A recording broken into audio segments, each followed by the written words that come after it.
আসসালামু আলাইকুম। অর্জুন গাছের ছাল দিয়ে চা বানানোর জন্য আমাদের একটা গাছ বেশ বড় হয়েছিল।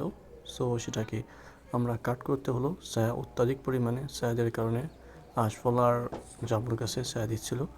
সো ঢাল কাটার ফলে আমি এগুলো যে বারাক বা ছালটুক আমি পিল আউট করে ফেললাম। করার ফলে এখন রোদে দিচ্ছি, শুকাবো 1 মাস মতো, তারপর ব্লেন্ড করব। এটা মূলত পার্ট 1।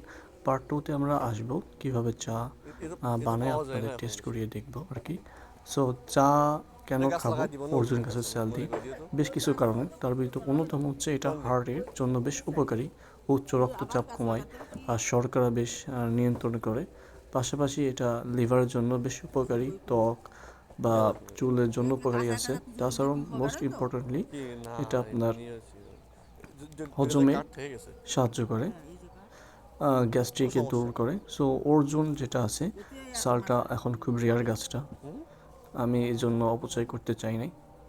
আমি সাথে সাথে এগুলো ছিলে খেয়ে নিছি, দিল। পরবর্তী আবার দেখাবো ইনশাল্লাহ।